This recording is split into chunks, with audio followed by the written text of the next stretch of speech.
사도행전 신약성경 사도행전 19장 1절에서 7절.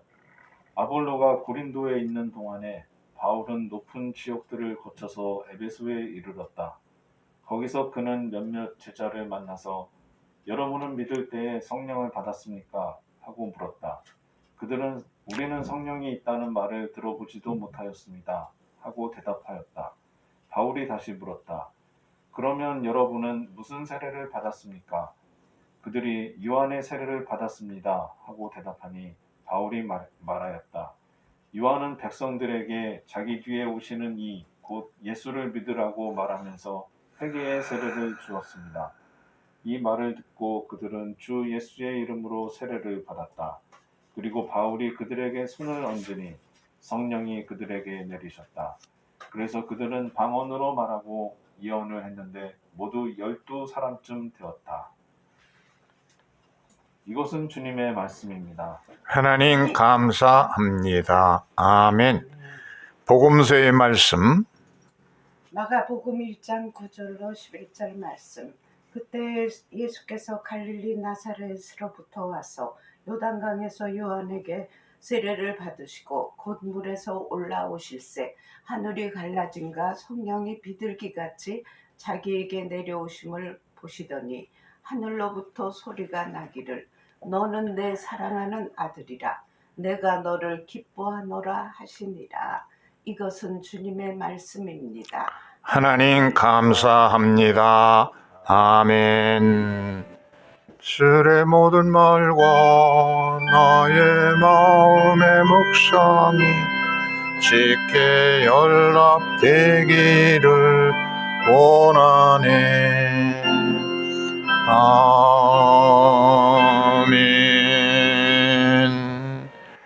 오늘의 말씀은 마가복음 1장 9절로 11절을 근거해서 하늘이 갈라지고 이런 제목을 가지고서 말씀을 드리려 합니다. 오늘은 이제 주현절 후 첫째 주일로서 예수께서 세례 받으신 것을 기억하면서 우리도 그리스도의 이름으로 세례받은 그 사실을 다시 한번 명심하는 세례의 의미를 되찾는 그런 시간인 것입니다. 세례 요한이 이 광야에서 살면서 메뚜기와 석청을 먹고 그리고 낙타 털옷을 입고 가죽띠를 띠고 이렇게 예언자의 모습으로 회개하라 광야에서 외쳤습니다. 그런데 이상하게도 그의 소리가 예루살렘까지 들려서 많은 예루살렘 시민들과 그리고 갈릴리 지역의 사람들, 국경을 넘어서 시도 두루, 다메섹, 또 이두메 이런 국경을 넘어서 애국에 있는 사람들까지도 와서 세례 요한의 회개하라는 설교를 들었습니다. 그리고 요단강가로 요단강으로 내려가서 세례를 받았습니다. 그래서 오늘 마가복음 1장 9절에 보면은 그때에 예수께서도 갈릴리 나사렛으로부터 와서 예수께서도 세례받기 위해서 이렇게 왔습니다. 그래서는 거침없이 세례 요한에게 나에게도 세례를 베풀어 달라. 그래서 요단강으로 내려가서 요한에게 세례를 받았다고 말합니다. 이 요단강이라는 것이 이 해수면보다 210m가 낮습니다. 요단강의 상부 요단강도 있고 이 하부 이 아래쪽 사해 근처에 요단강은 이렇게 아주 낮은 마이너스 210m 해수면보다도 이렇게 아주 낮은 세계에서 가장 낮은 강이 되죠. 거기서도 예수께서 물로 또 내려가셔서 물속에까지 들어가시고 이렇게 하면서 낮은 곳으로 예수께서 찾아 내려가서 겸손하게 세례 요한에게 세례를 받으셨습니다. 요단강이라는 야르단이라는 것이 내려가다 하는 뜻입니다. 이렇게 낮은 곳으로 내려가면 거기 요단강이 있는데 요단강에 내려가서 그 물속에까지 내려가셔서 예수님의 세례를 받으셨다 하는 의미를 우리가 되새겨봐야 됩니다. 그리고 10절에 가서 보면은 마가복음 1장 10절 곧이라는 말로 시작돼요. 10절이 유티스라는 헬라어인데 마가복음에 무려 부사로만 사용된 것만 해도 41번, 또 형용사로도 사용된 것이 9번, 이렇게 무수하게 많게 이렇게 마가복음이 16장까지밖에 없는데 이렇게 곧이라는 단, 유티스, 곧, 예수께서 곧바로, 즉시 이렇게 번역되는 유티스라는 단어가 이렇게 많이 마가복음에 쏟아져 나옵니다. 마태나 누가, 요한에는 유티스가 별로 사용되지 않았는데 왜 이렇게 가장 짧은, 다른 복음서에 비하면 굉장히 짧은 것이 마가복음인데 이렇게 유티스가 계속해서 널려서 사용됐을까? 간결한 마가복음은 예수님의 긴 설교가 없고 모든 것이 행동 중심이고 간결합니다. 아주 지루하게 설명하는 것이 없습니다. 간결하게 하면서 예수님의 행동도 거침없이 곧, 즉시. 그러니까 예수님이 조금도 머뭇거림이 없이 행동하시는 예수님의 모습을 마가복음에는 그려주고 있습니다. 요한복음 같은 데는 예수님 말씀이 아주 굉장히 길잖아요. 어떤 기적, 7가지 기적밖에 안 나오는데 요한복음에는 거기에 대한 해명, 설교가 굉장히 길게 나와요. 그런데 이 긴 것, 설교 같은 것이 마가복음에는 없고 길게 이렇게 늘어놓는 것이 없고 간결하게 유티스, 곧, 즉시 이런 단어가 이제 많이 사용되고 있습니다. 이런 실천적인 행동하는 예수님, 삶으로 복음을 전하시는 예수님 모습을 우리가 마가복음에서 볼 수가 있어요. 그리고 바로 이어서 빨간 글씨 한번 읽어보겠어요. 하늘이 갈라짐과 성령이 비둘기같이 자기에게 내려오시는을 보시더니 하늘로부터 소리가 나기를 너는 내 사랑하는 아들이라 내가 너를 기뻐하노라 하시니라. 예. 세례를 받고선 물 위에서 그냥 춘봉하고 금방 올라오지. 곧 올라왔다고 그랬어요. 물속에 이렇게 오랫동안 머물질 않고 쭉 들어갔다가 곧 싹 그냥 출렁 그러면서 이제 물 위로 올라오실 때에 하늘이 이렇게 이 갈라졌다는 것이 영어 성경에서는 티어링, 찢어져서, 그래서 성령이 그 찢어진 틈바귀로다가 성령이 비둘기 같은 성령이 자기에게 내려오시는 것을 보셨다. 그렇게 말하고 있어요. 하늘이 찢어졌어요.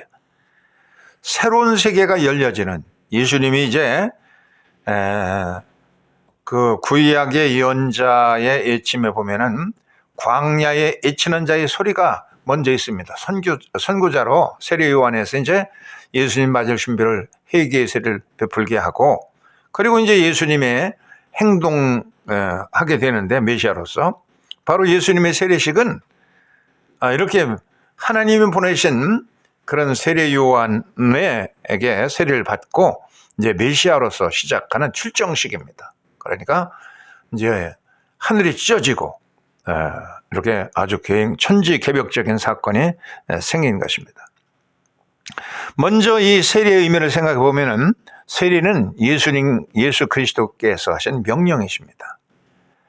마태복음 28장 19절에 보면은 그러므로 너희는 가서 모든 족속으로 제자를 삼아 아버지와 아들과 성령의 이름으로 세례를 주고, 예수님 마지막 하시면서 만민에게 가서 복음을 전하고 그들을 제자로 삼아서 성부와 성자와 성령, 아버지와 아들과 성령 이름으로 세례를 주라, 이렇게 명령했어요. 그래서 이 세례는 어떤 종교의 회의에서 결정한 것도 아니고 사람이 만든 것도 아니고 오직 예수님의 명령으로서 우리가 실천하는 그런 그 교회의 예식인 것입니다. 이것을 성리의 전이라고 세례. 교회의 이론이 되는 그런 그 의식인 것입니다. 누구든지 크리스천 공동체의 일원이 되려면 세례를 받아야 됩니다. 세를 받아. 유아 세를 받든지 뭐 청소년 13살까지 13살부터 18살까지 이제 청소년 세례가 있고 18세 이상은 성인 세례를 주는데 입교식과 동시에 하기 때문에 어떤 방식의 세례를 받든지 간에 약식세를 하든지 침례를 하든지 간에 세례를 받아서 크리스찬 교회의 일원이 되는 입교식을 하는 것이 이제 세례인 것입니다. 그래서 어떤 그 목사님들은 이 유아 세례는 이거 참 자기 어렸을 때 세례 뭐 아무것도 모르고 부모님의 의지대로 받은 거기 때문에 소용이 없다. 그러면서 유아 세례 받은 사람은 다시 세례 받으라고 해서 세례를 또 주는 감리교 목사 가운데도 그런 사람이 있다고 그래요.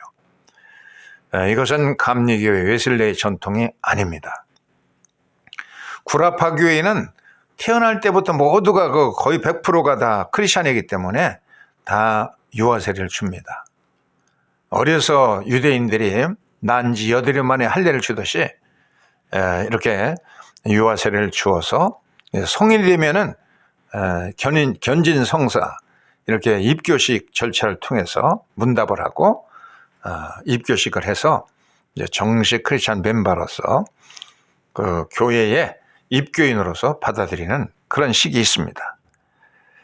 그런데 이걸 가지고서 세례 의미 없이 받았으니까 또 한번 세례 받아라. 그래서 세례 또 주고, 그 세례의 의미를 다시 한번 찾고 싶다.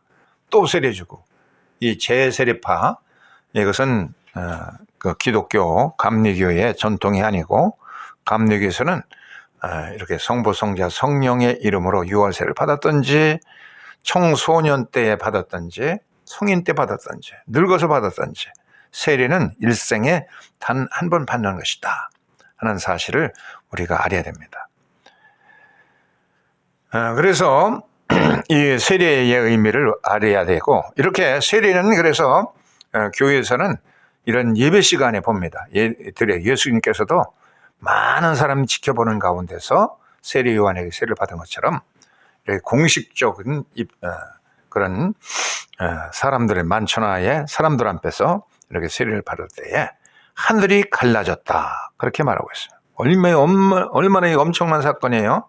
세례 요한이 예수님이 물속에서 쑥 집어넣은 물속에서 여기 보세요. 이렇게 쑥 나올 때 물이 그냥 출렁하면서 예수님께서 이제 물속에서 나오십니다. 그럴 때에 하늘이 갈라져 가지고 이렇게 비둘기가 하늘에서부터 이렇게 비둘기가 성령이 비둘기가 이렇게 예수의 머리에 임하는 걸 보게 되었습니다. 아주 새로운 신세계가 이제 임하시는, 이제 메시아가 강림했기 때문에 메시아의 시대가 열려지는 상징적인 사건으로서 하늘이 찢어지고 거기서 성령이 비둘기같이 임하시고 이제 메시아 시대가, 그렇게 간구하던 메시아 시대가 열려졌습니다. 사도 바울은 우리 크리스천들이 세례받을 때에 물속에 들어가, 이 물을 끼얹던 물속에 들어가든지 간에 물속에 잠겨졌다가 옛사람은 죽고 이제 성령과 함께 새롭게 태어나는 것으로 나는 죽고 내 안에 예수님이 사시는 것, 이것이 세례의 참 의미라고 설명해 주고 있습니다. 이렇게 이제 예수님도 세례를 받았어요. 이때 하늘이 갈라지고 성령이 비둘기같이 임하고, 그리고 하늘에서부터 소리가 나서 이르기를 너는 내 사랑하는 아들이라 내가 너를 기뻐하노라, 이런 하늘의 소리가 들렸다는 겁니다. 우리가 이제 세례받은 의식, 세례받은 것을 다시 한번 생각하면서 옛사람은 죽고 내 안에 예수님이 사시는 삶을 살아야 되겠구나 하는 결심을 가지고, 그리고 또 우리는 이제 하나님의 자녀가 되었다, 하나님을 기뻐하시는 그런 자녀가 되었다는 의미를 새롭게 해야 되겠습니다. 두 번째는, 세례는 예수께서 우리의 죄를 씻어주시는 증표로서 우리가 세례받는 겁니다. 사울이 이제 말을 타고 하다가 넘어져가지고 시력도 잃어버리고 그랬잖아요. 그런데 아나니아라고 하는 사람이 와서 바울에게 세례를 베풀 때 뭐라고 그러냐면은 주의 이름을 불러 세례를 받고 너희의 죄를 씻으라. 이 세례는 바로 죄 씻음의 표였습니다. 그래서 사울은 예수를 핍박하던 사울은 이제 죽고 성령과 함께 거듭나서 세례받는 순간에 그는 이제 바울이 되어서 세례명을 받게 되었어요. 예수의 피로 값주고 사신 바 된, 그래서 우리가 의롭게 되어서 신분이 이제 바뀌어져서 하나님의 자녀가 되고 예수의 핏값으로 우리가 사신 바 되어서 이제 하나님의 백성이 된 겁니다. 국적도 바뀌고 새로워졌습니다. 새로운 신분을 얻게 되었습니다. 그래서 세례를 받으면 이제 세례 증서를 이렇게 줍니다. 그리고 옛날에는 그 감리교인들도 그 세례명이 또 있더라고요. 옛날 교족부 같은 데 보면. 어쨌든 하나님의 자녀, 크리스찬 공동체의 새로운 일원으로서 우리가 증표를 갖게 되었습니다. 세 번째는 세례는 믿는 자가 받는 것이다.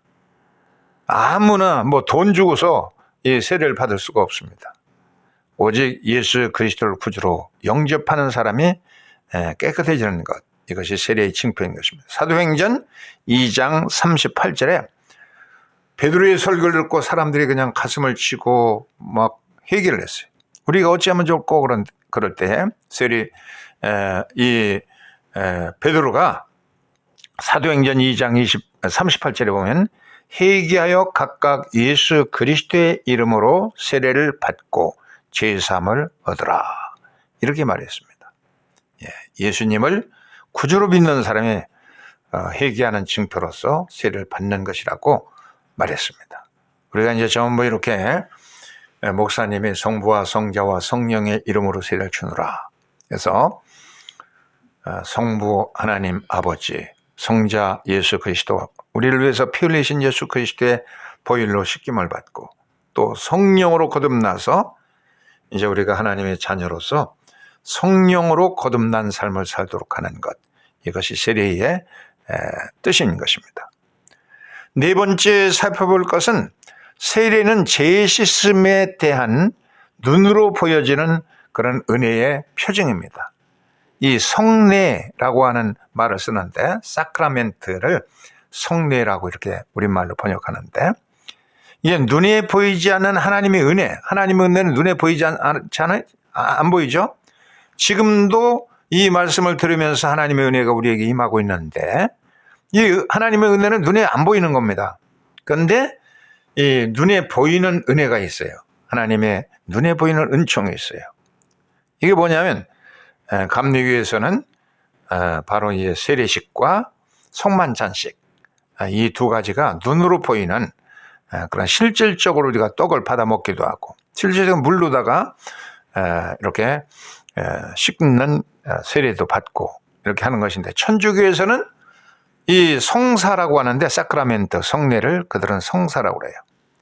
이 성사가 세례에 받는 세례성사, 또 견진성사, 이건 입교식입니다. 또 성체성사, 성만찬, 그 다음에 고해성사, 죄를 고백하는 성사, 또 혼인, 결혼식도 성사라고 그러고, 신품성사, 뭐 안수받을, 신부로서 안수를 받을 때, 이런 때 이제 신품성사, 또 병자성사 혹은 임종신 성사라고 그럽니다.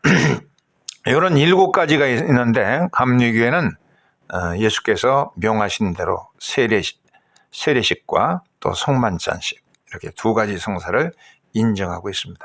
다른 것은 그냥 세리머니, 예식으로서 그렇게 받아들이고 있습니다. 이렇게 하나님의 은혜는 눈에 보이지 않는 건데 구체적으로 눈에 보이도록 실질적인 체험할 수 있도록 하는 그런 은총의 사크라멘트, 이것이 이제 세례요 성만찬인 겁니다. 세례를 받는 성도는 예수님을 본받아서, 예수님도 세례 받았는데 주님의 성령의 은혜를 받아가지고 주님을 본받는 삶을 살아야 되는 겁니다. 그래서 그것은 예배에도 잘 참석하고 또 성경 연구에도 힘쓰고 기도하고 또 성만찬식도 꼭꼭 참석하고 이 성만찬식을 위해서는 얼마나 거의 매일 그 성만찬을 참석했어요. 성만찬식에 참석하고 또 초대 감리교인들은 일주일에 2번 금식을 했습니다. 수요일하고 금요일 금식도 하고 이제 앞으로 사순절기도 다가오는데 초대교회 이후의 전통을 따라서 하루에 한 끼 식사하면서 사순절기도 지키고 또 봉사와 전도도 하고 그러면서 그리스도의 지체로서의 사명을 감당해 가야 되는 겁니다. 바로 세례는 예수님이 명령한 것이고 예수께서 정결케 하신 것이고 믿는 자가 받는 것이고 제시점의 표시로 눈에 보이는 그런 은총으로서 이 표적을 바로 이제 세례다 하는 것을 우리가 살펴봤습니다. 이 화면에 보이는 이 사진을 보세요. 이건 누구입니까? 톨스토이입니다. 톨스토이가 56세에 중국의 그 기원전 5세기에 하나의 학자였던 성자였던 노자의 도덕경을 러시아로 번역된 것을 56세에 읽었어요. 그 도덕경을 너무 감동스럽게 읽고 그리고 8장에 가서 거기에는 무례교훈이 나오는데 1884년 나이 56세 3월달 일기장에다가 그 상선약수라고 하는 도덕경 8장을 전부 옮겨 적었어요. 러시아로. 그리고 거기다 있는 자기가 너무 감동받은 사실을 쫙 적어놔서 일기에다가 그 일기가 지금까지도 전해지고 있는데요. 그래서 물과 같이 사는 것이 가장 도를 닦은 그 도인이 되는 경지에 이르는 것이고 성자가 되는 것이다 하는 결론을 그는 깨닫게 됩니다. 그래서 이렇게 시골로 내려가서 초가집에 살면서 농부의 옷을 입고 농사를 짓고 맨발로 농사를 지면서 땀 흘려 일하고 이 낮아져서 흙과 함께 싸우면서 농사 짓는 것 이것이 정말 사람을 겸손하게 하는 것이다. 물과 같이 살아야 되겠다 하면서 큰 감동을 받아가지고 북경에다가 대학에다가 편지까지 두 차례 이제 보내게 되었습니다. 이 물이라는 우리가 물세례를 받는데 물을 아쿠아라고 그러죠. 아쿠아의 복음. 물이 주는 복음의 메시지는 뭐냐? 첫째는 물은 생명을 줍니다. 모든 살아있는 것들은 생명체들은 물을 필요로 합니다. 다 물을 먹고 사는 거예요. 우리의 몸도 70% 이상이 물로 되어 있어요. 물을 안 먹으면 그냥 죽게 되어 있어요. 그래서 생명을 유지하는 데 물이 필요하고 두 번째는 물은 낮은 데로 갑니다. 사람들 자꾸 높아지려 다른 사람 밟고 짓밟고 괴롭혀가지고는 자기가 더 나아지려고 그러는데 물이라는 것은 계속 낮은 데로 흘러내려갑니다. 또 이 물은 잘 모든 상황에 적용을 잘합니다. 적응을 잘하고 또 더러운 것을 씻어주기도 하고 또 생물들이 자라가게 합니다. 심판을 하기도 해요. 노아방주 때 심판도 했죠. 이 물이라는 것이처럼 물처럼 사는 것이 최고의 덕을 이루는 삶이다. 가장 아주 도인이 되는 그 길을 그것은 바로 물처럼 사는 것이다 라고 이제 말했어요. 상선약수 가장 멋진 좋은 삶이라는 것은 물처럼 사는 것이다 라고 이제 가르쳐 줬어요. 첫째로 물은 유연합니다. 그러니까 상황에 따라서 이렇게 물 마실 때 옛날에는 뭐 컵고 없을 때 손을 닦고서는 물로다가 이제 손바닥으로 물을 담아서 먹었습니다. 손바닥만큼 물에 담기게 돼서 또 새기도 하지만 또 그 물을 갖다가 손바닥으로 담으면 그 손바닥 안에 이제 잠겨지고 이 물병에 넣으면 이렇게 물병 모습으로 담겨지고 이런 말 같은 데다가 넣으면은 그 형체에 따라도 변모가 됩니다. 통에 넣으면 통의 형상이 되고 약수터에 가면 이런 표주박이 있죠? 이 표주박에다가 약수를 담으면은 거기에 가득 차서 표주박의 모습이 되고. 근데 요즘에는 이렇게 비위생적이라고 해서 표주박을 쓰지 않고 이 플라스틱을 써요. 그럼 플라스틱 속에 그대로 이제 물은 변하지 않습니다. 물은 내용물이 중요한 것이지 형식은 거기 어떤 형식이든지 물은 그냥 금방 적용을 한다는 얘기예요. 컵에 넣으면 컵의 모양이 되고 또 어항에 넣으면 어항의 모양이 되어서 거기에 붕어를 코의 비단 잉어를 살리게 합니다. 그 사람만 갖고 형식 가지고 싸우고 그냥 막 그러죠. 근데 물은 그러지 않냐고 어떤 상황이든 네모난 데다 넣으면 네모나지고 컵에다 넣으면 컵같이 되고 예, 물이 내용물이 중요한 물이 변치 않으면 되는 것이 썩은 물을 갖다가 금그릇에다 넣으면 또 그게 무슨 생명의 물이 될 수 있겠어요. 값어치도 없죠. 이렇게 잘 어떤 상황이든지 잘 적응하고 두 번째 물은 무서운 힘도 있지만은 만물을 이롭게 합니다. 물이 흘러가는 곳에는 이렇게 만물을 이롭게 하고 또 물은 모든 사람들이 모두가 싫어하는 낮은 곳으로 흘러갑니다. 사람들은 낮은 자리에 있는 거 싫어하잖아요. 뭐 그냥 부엌에 들어가서 뭐 밥을 하고 막 청소하고 힘들고 더럽고 어려운 일들은 회피하고 그렇게 일하는 사람들 천시 여기고 그냥 펜대 눌리는 사람들을 그냥 귀하게 보려고 하는 그런 것은 아주 굉장히 물하고는 정반대입니다. 물은 아무도 안 가려고는 낮은 자리, 섬기는 자리, 천한 자리, 비천한 자리로 찾아서 가요. 예수님이 세례받기에서 요르단 낮아지고 더 낮아지고 물속에까지 들어가서 낮아지는 것처럼 이 물은 낮은 곳을 향해서 계속 흘러갑니다. 낮은 곳보다 더 낮은 곳이 있으면 또 글로 흘러가고 더 낮은 데가 있으면 낮은 데로 또 흘러가고 그러면서 생명을 살립니다. 그래서 꽃도 피우고 수선화도 피우고 그러면서 또 목마른 사슴에게 마실 물도 제공하고 그러면서 생명을 살리는 일을 합니다. 다섯째는 곡식도 자라가게 합니다. 논에도 물이 돼야지 물이 없어 보세요. 그냥 빼짝 말라가지고 말라버려서 죽어버립니다. 논에도 곡식도 자라가게 하고 벼도 보리도 다 물이 있어야 됩니다. 또 물이 댐을 모아가지고 발전을 해가지고 전기를 일으키면 이런 거대한 자동차 공장도 움직이고 또 이건 뭐야 지금?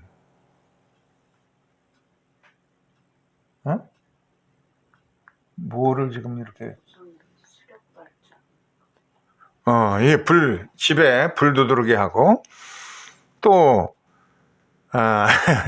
요거는 지금 보니까 뭐냐면은 텔레비전이에요. 텔레비전도 화면이 이제 돌아가서 시청할 수 있게 해주고 전등도 켜서 환하게 어둠을 밝히기도 해주고 또 KTX 같은 엄청난 기차도 달려서 사람들 운송하기도 하고 이 뭐 얼마나 큰 일을 해야 됩니까? 이게 물이라는 것이 잘 이용하면은 또 이런 작은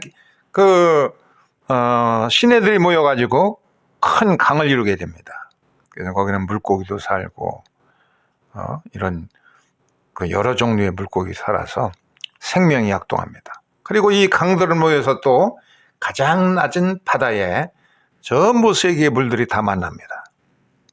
더 큰 물고기들이 있어요. 뭐 상어도 있고요.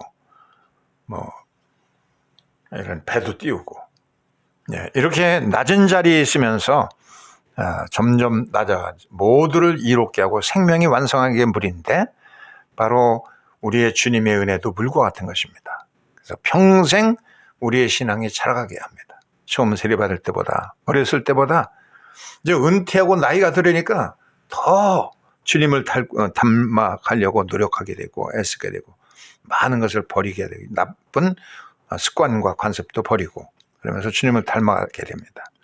어렸을 때에는 집집마다 겨울에 이 콩나물 시루가 있어요. 콩나물 시루에다가 이제 콩나물을 재배하면은 그냥 날마다 하루에 몇 차례 물을 줍니다.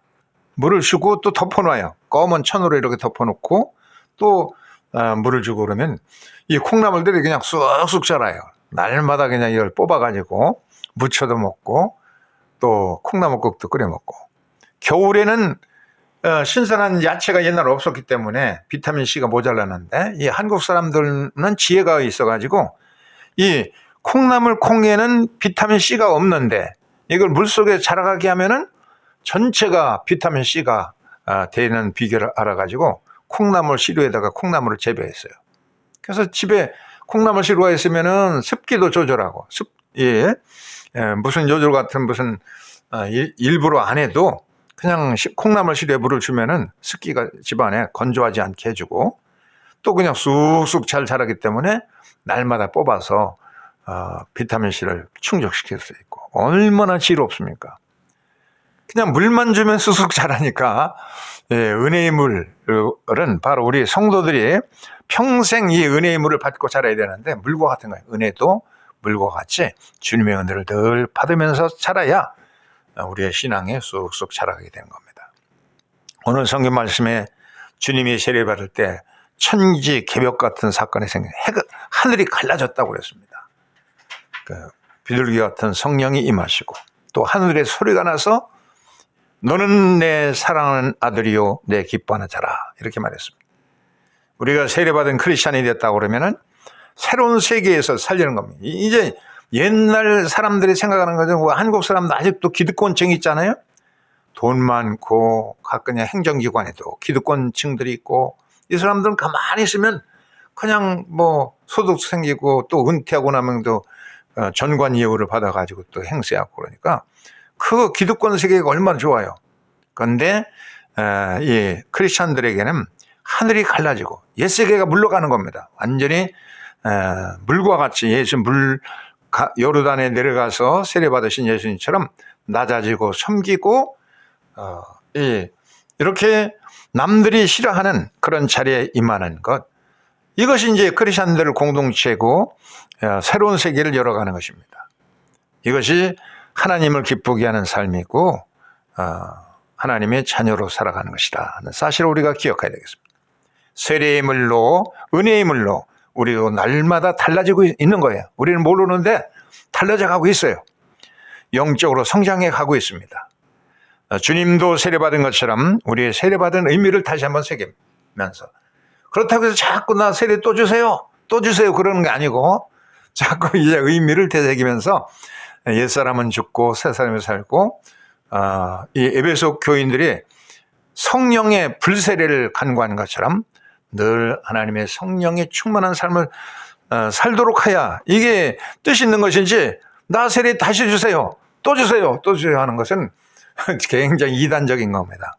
우리의 삶이 달라지고 우리가 더 은혜의 물 가운데서 점점 자라가지고 그리스도를 닮아갈 수 있어서 천성까지 가도록 성장해 나가는 그런 세례받은 것을 기쁘게 의미 있게 생각하면서 나는 죽고 내 안에 예수님이 사시고 성령으로 충만해 살아가는 삶이 있어지기를 주의 이름으로 축원합니다.